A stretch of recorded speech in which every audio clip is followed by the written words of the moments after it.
All right, let's talk about the most interesting player in the Ohio State Penn State game, which is saying a lot because there's a lot of really interesting players, a lot of guys who are going to be high NFL draft picks. But this guy, he just fascinates me. Tyler Warren, the Penn State tight end. I don't know if we've seen a guy who can do all the things he can do at this position in a while, but it feels like Penn State doesn't always have him try to do all that stuff. This feels like a game where they need to. 27 receptions for 130 yards, right? Like that, touch the ball in every possible way.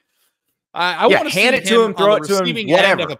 A lateral downfield. Like, can we do a little hook and ladder with this guy? No, he's an amazing player, and I love that Penn State has found,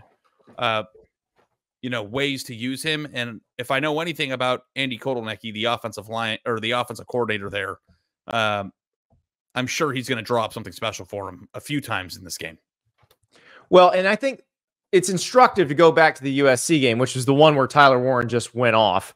He had 224 receiving yards in that game. They had a crazy formation where he actually was the center on the play, and then they threw him a touchdown pass because they made it where he was the center but also eligible. It is fascinating what he can do and the way that Andy Kotelnicki can use him. USC is probably the most physically talented team that Penn State has played so far this season, and they needed this to win that game. Remember, they went down, and they basically had to pull out all the stops to come back and win that game in overtime. This is a pull out all the stops game. So, how many different ways do you think Tyler Warren will touch the ball on Saturday? Yeah, that'd be an interesting way to look at it. Will he throw it, catch it, run it, and catch a lateral in this game? That would be... I wish our friends at Prize Picks could set up a square for that. So let's look at Tyler Warren's Prize Picks numbers this week. Prize Picks, of course, America's most fun daily fantasy game. Download that app. Use the code STAPLES. Play $5. Get $50 instantly if you're a new user.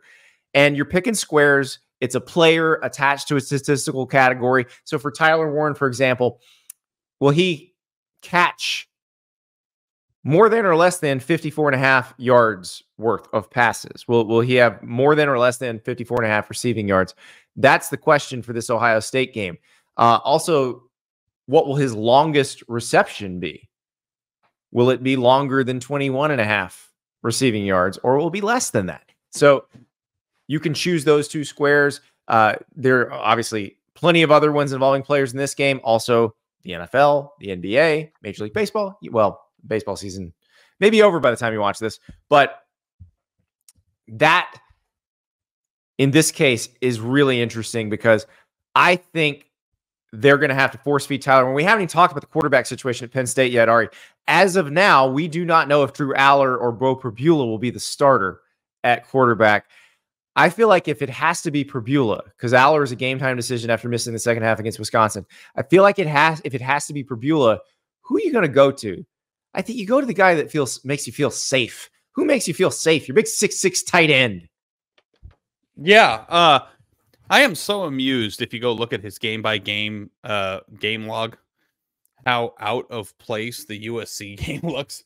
It's like, 45 yards, 56 yards, 71 yards, and then 227. And it's just like this 224. And then he had 29 receiving yards against UCLA the week before. But he also caught the ball in that game 17 times. You don't see that very often. So that'd be the USC game, not the UCLA. Yes, right. No, yeah, 27 catches for 34 yards would be something to watch. Seems like something you might see in 2020 Clemson tape. I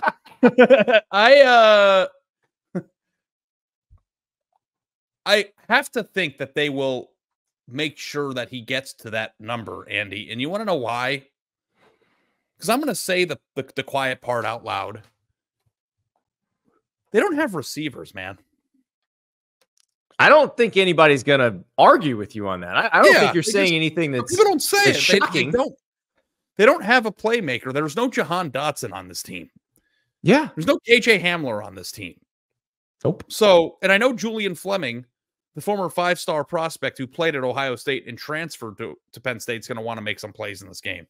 And I hope for his sake that Penn State draws something up for him to get his action. But he's not a field stretcher like the two guys you just mentioned. To be the difference maker in this football game. Tyler Warren is. And like, you want to talk about Ohio State's running backs and their squares and whether or not they rush for 51.5 yards, about being the deciding factor about whether or not Ohio State wins the game. Like, if Tyler Warren doesn't go more than 54.5, it's an L. Plain and simple. Yeah. I think you're exactly right. You're exactly right. So, Andy Kotelnicki, get in the lab, figure out how to get this man the ball. That's what you got to do.